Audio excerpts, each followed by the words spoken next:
Tonight we're studying the book of Revelation, chapter 13, as we make our way through this book that promises us a blessing every time we read it.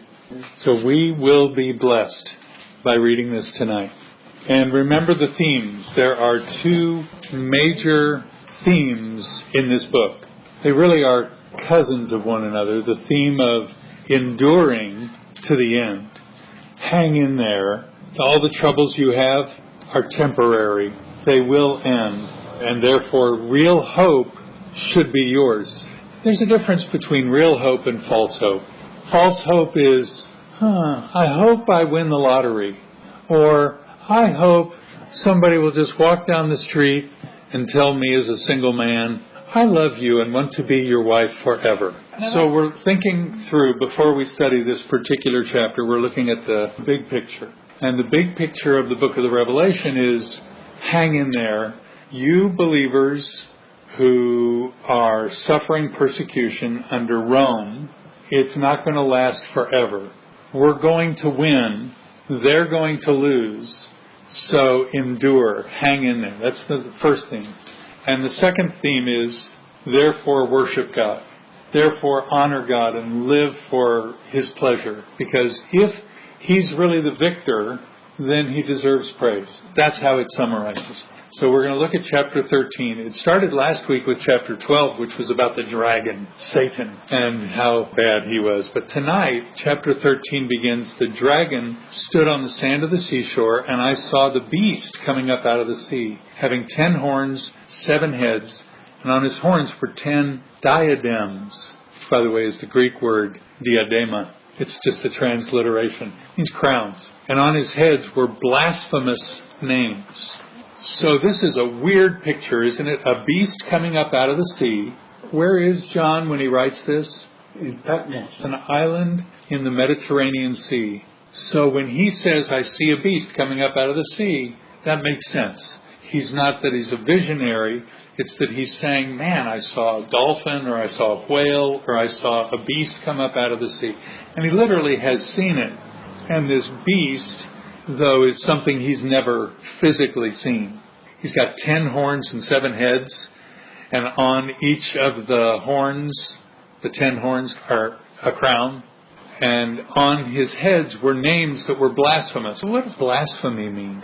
It's a Greek word, blasphemo. Glorious names misused. For instance, I love my wife. We were married 38 years. So I'm married 38 years, and I love my wife, and I call her little pet names, because that's what husbands and wives do.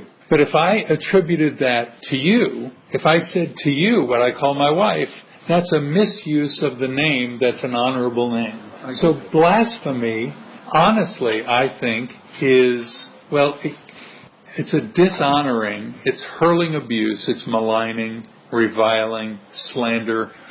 But I think it's attributing to a wrong being the words that we should say to God. So if I call the bus driver God, if I call Tony Abbott God, then I'm blaspheming God. I'm falsely using the name that should be attributed to only one being. So this beast is coming up out of the sea, and on his heads are blasphemous names. So now that helps me know who the beast is. John is a prisoner of war. He is sent out onto this island called Patmos, and he's in exile. Think of Andrew Chan, the young Australian who was killed. He was in prison for 10 years. And during that time, do you reckon, while he was soliciting help and perhaps freedom from the Roman government, if he would have said, and that Roman emperor, he's an evil person and I hate him, that he would have been heard? No, he had to not call him by name, but by calling him the beast that comes out of the sea, he's calling the emperor who's got the crowns on his head, he's saying, this guy is the Roman emperor, and he's subsumed or consumed with power. He's a picture of Roman imperial power. And on their head, and this we know from the Hanukkah story. Do you remember what Antiochus, in the story of Hanukkah, which is about 200 years or so before this event, Jewish people are in Israel, and the Syrian Greeks are coming down and making us bow down to a false image, to an idol. And the Maccabees say, nope, that's not going to happen. And there's a battle between a small handful of Jews who raise up a revolt and the powerful Syrian Greek army.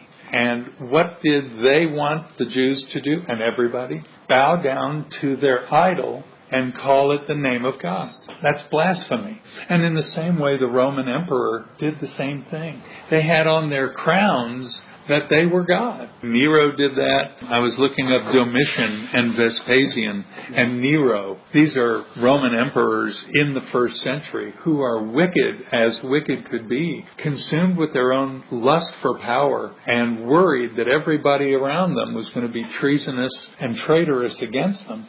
So they made people bow down and say to them that they were deity. That's what John is saying is blasphemy. And that it comes up out of the sea makes sense on a lot of levels because of the navy control by Rome of the Mediterranean. So their power came first and foremost from the water.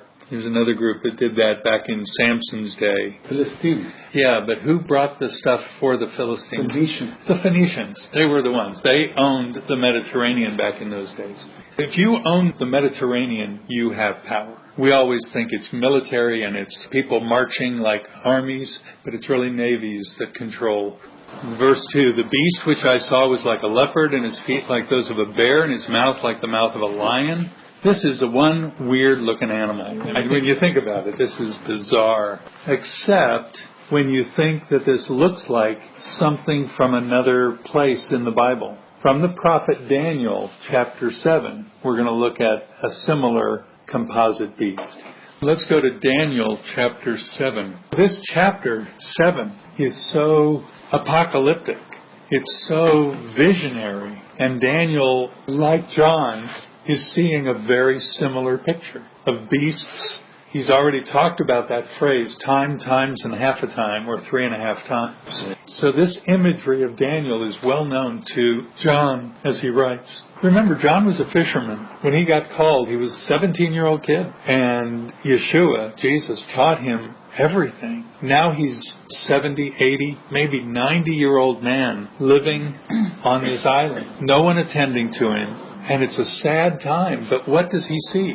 He sees this global history unveiled. He sees the beast coming up. He already saw the dragon last week. Now he sees the beast with all these kingdoms. And then, just keep your finger there in Daniel and flip back to Revelation. The beast was like a leopard, his feet like a bear, his mouth like a lion, and the dragon gave him power. So these were the three kingdoms that were consecutive, and he sees them all summarized in the beast. So John is looking at the beast, which is Rome, coming up, and the government of Rome, the imperial power of Rome. And he says, these were all the other governments up until now. So this was Persia, this was Assyria, this was Greece. These guys are all in Rome. Rome is the dominant one. You ever see that photo, that little picture of a fish and then the bigger fish eating it and then the bigger fish eating the littler? Well, that's exactly what's happening here. So all of that is found right here in Revelation 13, verse 2, by the use of leopard, bear, and lion. He's attributing these ideas to Daniel 7. And the phrases that we see, just go back to Daniel for a second, and you see this beautiful picture in verse 9 of the Ancient of Days taking his seat. He's got this white vesture, meaning clothing, like snow, hair like pure wool. He's stunning. He's so brilliant, you can't even look at him. And his wheels were like burning fire.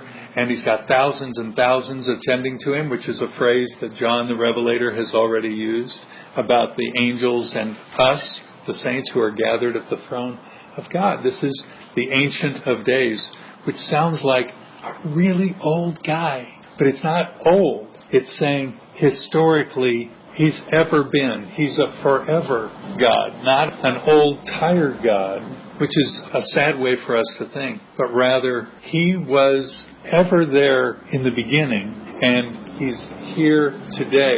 So the same God is over all, which is why we get the picture the use of the phrase Ancient of Days. Brilliant term, I like. But look in verse 13. Who comes up to him? Even though they're beasts, and beasts are taken away, and they've got these, Daniel 7 and verse 13, I kept looking, and with the clouds, one like a son of man was coming up to this Ancient of Days. So somebody is going up in front of God, and he's not wiped out. In fact, look what happens. To this Son of Man, verse 14, is given dominion, glory, and a kingdom, that all the peoples and nations, and people from Korea, and people from New Zealand, and people from Chile, and all over the globe, of every language, might serve him. So this Son of Man is given equal power, equal dominion, equal authority. Nobody gets that. I can't just go up to God and say, hi, I'd like my share of the turf. He'd look at me like, sit over there, son.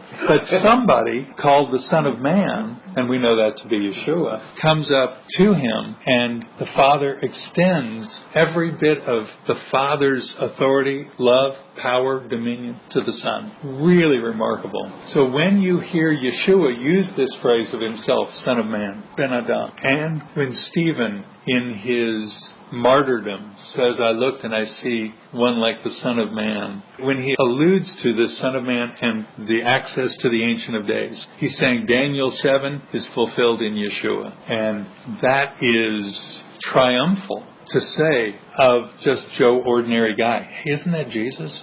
Isn't he like a carpenter's son? Didn't he grow up with us? I knew his cousins. We used to play cricket. But now all of a sudden, he's the one that we read about in the Bible? Whoa. There's something about him that compels John to keep on keeping on, because he is that one. Daniel says that there will be this fourth beast, which is a summary of all the others. And that's just a common biblical phrase. You see it in Amos, you see it in so many of the prophets. There are three of these, and yet for a fourth, this will happen. There are four, and yet for that a fifth. Solomon uses that idea as well.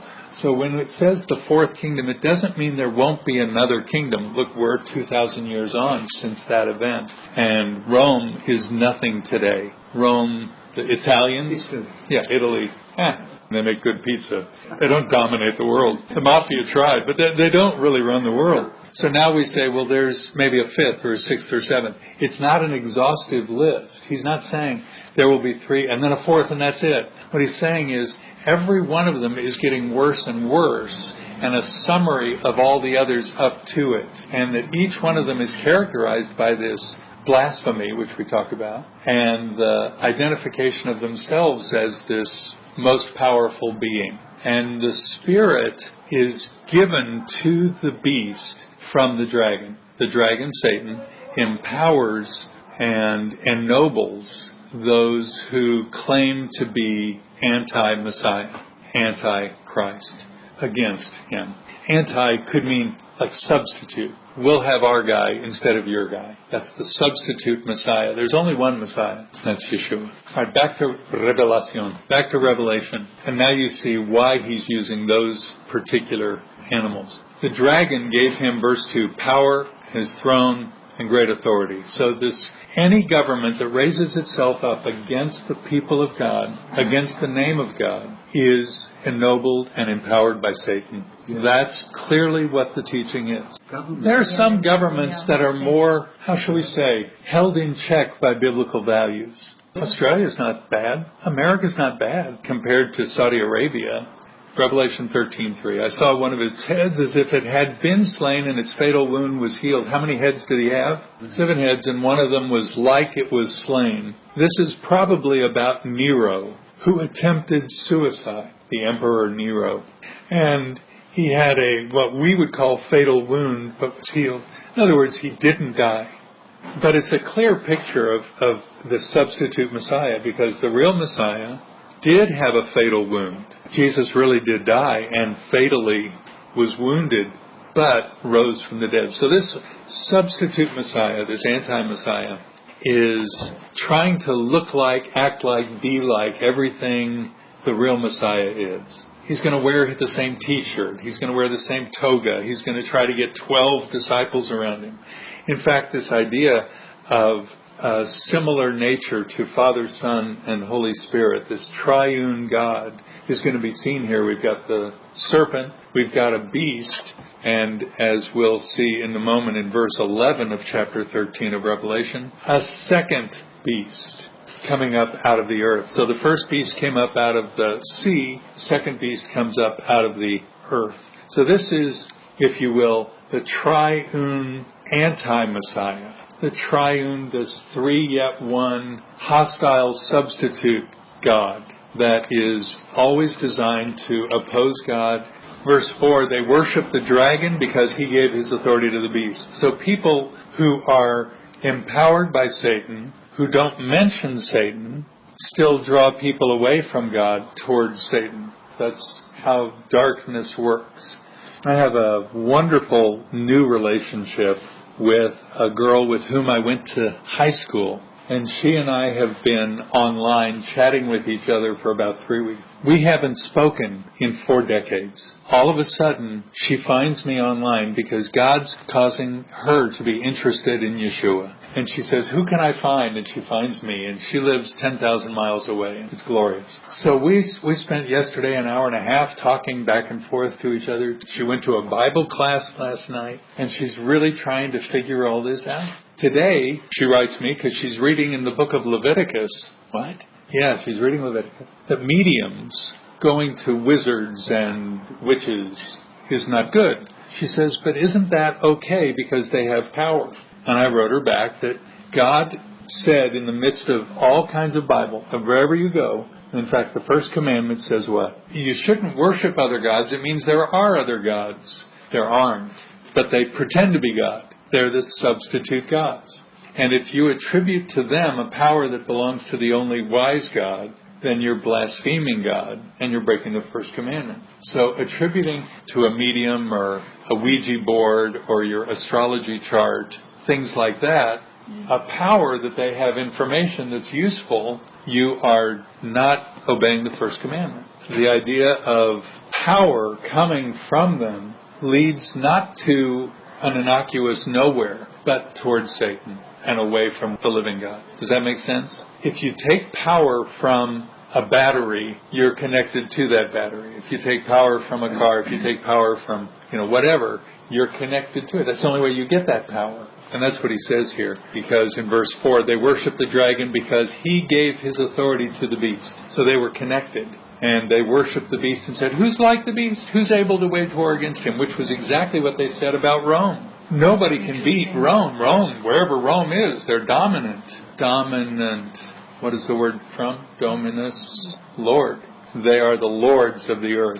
Josephus, writing in the 70s, wrote this very thing. The younger Agrippa spoke to the crowds of Jews in Jerusalem, pleading with them not to go to war with Rome. In his long speech, he gives an historical survey of nation after nation which fell to Roman arms. So Agrippa speaks grimly of the utterly irresistible power of the Romans. No country on earth, he says, not even the redoubtable Parthians, dare resist them for a moment. That's from Josephus, Jewish War, Volume 2. So this idea of the Roman invincibility, it's exactly what they say in verse 4. And isn't it what they said of Germany in 1939 when they marched right into Austria and Poland and just took over wherever? They were an invincible force. Don't withstand them. You will not survive. All right. The beast is given authority. And look in verse 5. A mouth speaking arrogant words and blasphemies. The word arrogant is mega words, giant words, and blasphemies. An authority to act for 42 months was given to him. We talked about that last week. 42 months is 3.5 years. So it's time times and half a time. 1, 2, 3, and a half. But it doesn't mean for 3.5 years. I mean, you can make it do that, but Rome's been gone a lot longer than 3.5 years. What it's saying is for a limited amount of time. Don't stress. I'm in prison, John says. Hang in there. It's only going to be 3.5 years, which could be 30 years, which could be 100 years. But whatever it is, it's not forever. So we're going to win.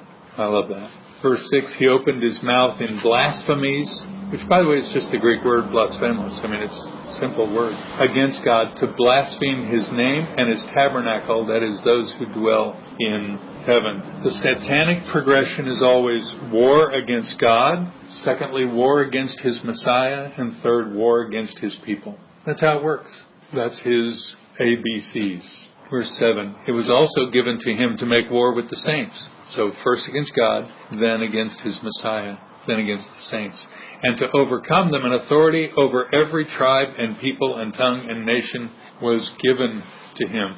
John does not offer any escape route for himself or the people of God. Sometimes you might hear this from some believers, that if you accept Jesus, everything will be fine. You'll never have trouble. I don't know what world these people live in. Not my world. Not your world. This is just Christian Science when you think about mind over matter and that kind of nonsense. Andrew Chan is a perfect example of the young man who became a believer who was just shot in prison yesterday in Indonesia. What do you want to be singing when you die? Amazing Grace. Sounds good. So I think it's a fine song. It was the first song I sang as a believer. I think it would be rich if I could sing that at my last breath. I think it'd be awesome. But Andrew Chan didn't get to escape. Didn't get out of, I think it was a terrible thing what they did. They were incarcerated for 10 years. I think they paid their punishment for 10 years. And yet they got double punished. Selling drugs and being a smuggler of drugs into Bali. I mean, it's so dumb that it's so clearly announced you will pay for it. You'll pay for it in a lot of ways. Whether it was Chappelle Corby or it was Andrew Chan or whoever it is, don't do it. Don't. And they're killing lots of people. Yes, they're speaking on you. I knew it. Well, we caught you just in time. Daniela is speaking on you. Don't worry. That's because she's sitting next to me. So this idea of punishment, or even not even that. Let's say you're doing right. Let's say you're not doing wrong like Andrew did. Let's say you're just trying to live your life and be clean, and the enemy and the people of the enemy, empowered by Satan, hate us and will throw us in jail for no right reason, or beat us for no right reason. Will you always escape? No. I have a friend who studied the Bible with me for a couple of years. And she got married and moved to another city. And whilst there, early on in their apartment, somebody broke in. The husband was gone, beat her and raped her in the middle of the day. And she was properly traumatized and pained. It wasn't a happy day at all. But all the while it was happening to her, she kept hearing words, she said, that I had said in a Bible class. And that is that God never promises to keep us from harm, but that He'll always be with us in that harm. And she had a real picture of His being there with her and a peace that came over her because of His presence with her. I think that's so holy. And I think that's what John is saying here. Hang in there, not because, well, maybe you'll make it, but because you will make it. Because all that they do to us, even killing us or sending us out in exile, a 90-year-old guy, to die alone on Survivor Island, it's all right because this is not the end. The end is eternity with the Ancient of Days. The end is eternity with the Son of Man and the myriads upon myriads.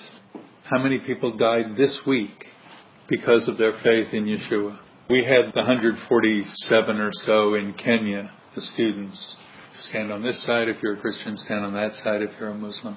We don't know this week because CNN didn't give us any information about who got beheaded or who got killed, because ISIS didn't put it up on their screen who they were killing this week. But you can be sure that somebody died this week because they believed in God, because they tried to follow Him with all their heart. You can be sure somebody was persecuted, maybe not killed in that beheading way, but you can be sure that people were taunted, ridiculed, laughed at, because you believe, get out of here. And a group of 7 guys might have beat up another fellow in Texas or in Zimbabwe just because of their belief in the living God. In China, my goodness, in Indonesia, it's happening around the globe. John is saying, hang in there. That's not the end of the story. The end of the story is something for which we honestly hope. So in verse 10, if anyone is destined for captivity, to captivity he goes. If anyone kills with the sword he must be killed. Here is the perseverance and the faith of the saints. Perseverance is hupomene, meaning to remain under, to abide, to stay there. Hang in there, like a branch hanging on in that torrential storm last week. And they said we're supposed to have another one tonight. It's like a tree limb that stays connected. You know, we saw a lot of tree branches all over, broken, giant trees ripped out of the ground. But this is a branch that hangs in there and stays stuck on the vine, stays stuck on the trunk. And it's the faith of the saints. So it's just like, well, who's it like? It's like Yeshua. Yeshua himself, who was spat at and ridiculed and mocked throughout his ministry, and certainly at the end, when he's there on the cross and people wag their heads at him and people made verbal accusations at him. If you're the Messiah, jump down. Come on. You saved others. Why don't you save yourself? Why don't you call down angels?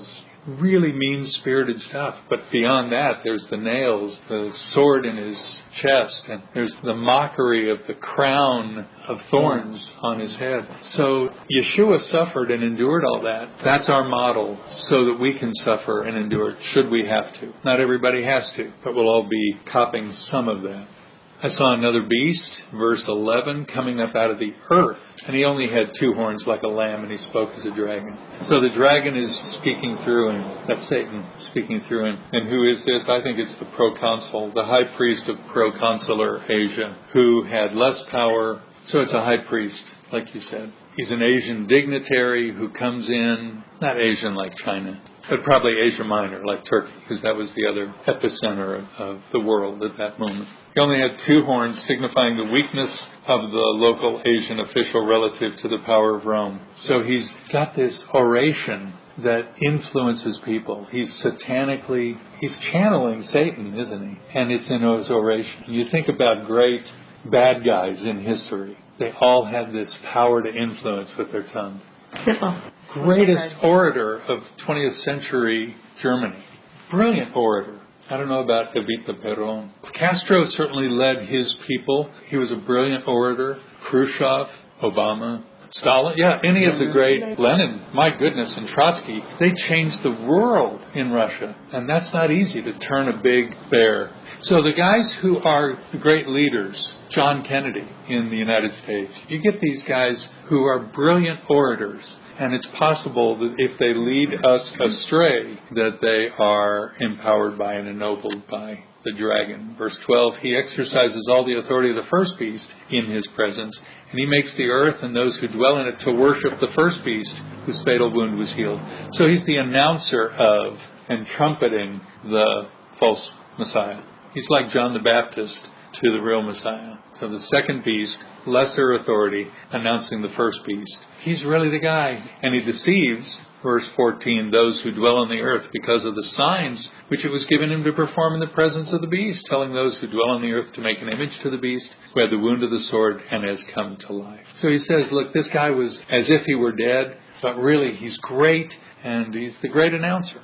That sounds like a resurrection. It sounds that he had a wound and he has come to life. And that's what Nero, Vespasian, and Titus's little brother, they all had this appearance of less, and then they come to greatness. So it's probably just any number of Roman allusions. But look at the beast, the mark, verse 16. He causes all, the small and the great, which is usually political power, and the rich and the poor, that's monetary power, and the freemen and the slaves, so that's, in a way, personal power, to be given a mark on their right hand or on their forehead. And he provides that no one will be able to buy or to sell except the one who has the mark, either the name of the beast or the number of his name. Ooh.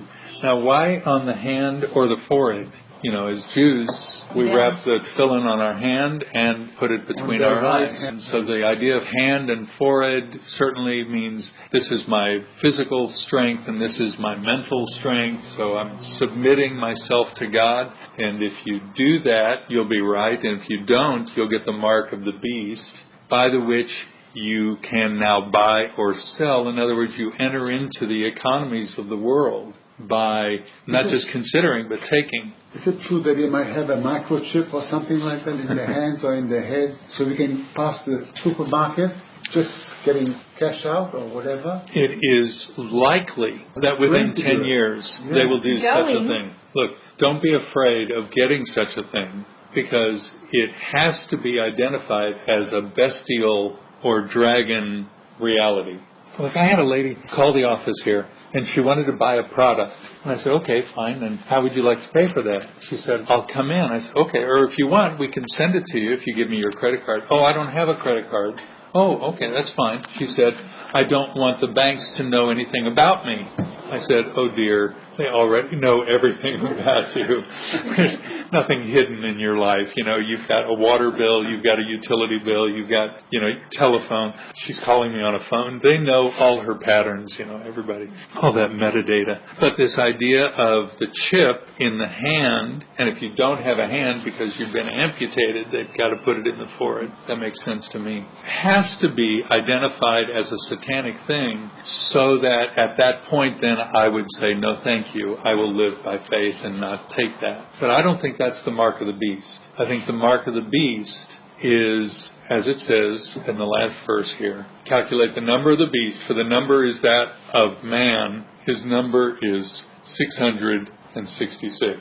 There are people who've made Nero Caesar in Hebrew to be 666. There were people who made Ronald Wilson Reagan 666. Adolf Hitler was 666. They take a number and a letter and they make it into that. But I think the easier thing to see is not who it is, but what it is. It's the number of incompletion. If 7 is the number of God, and of course 12 can be, and 1,000, and all these other things that we've seen already. 6 is almost but not. So if you say, well, I want to be a complete person, a whole person, then you want to be a 7 person. There are 7 festivals of the Jewish people. Joshua walked around 7 times, and then the city of Jericho fell. On and on. 7 is fullness or completion. Makes sense. So the number of man without God is 6. And 666 to me says either all of man, body, soul, and spirit, the 3 parts of man that is, or the second beast, the first beast, and the dragon that are the number of man. Either way it is, it's the incomplete, almost God, acting as if it is God. That is the mark of the beast. Otherwise, we're going to be always looking to see, how do you spell Daniela? The D is a 4 and A is a 1. Well, you're 597. Don't marry the wrong guy or your number's going to change. It's gematria, it's numerology, and it's not the point. I don't think that's the point. The point is, you want to live a life that's full, whether you're on Patmos or you are in Paramatta. The answer is in fullness of relationship to God, in following God, in trusting Him, and singing His praises. We'll get to some more singing every other chapter. There's songs in the book of the Revelation. We'll get to that at another week, but not tonight.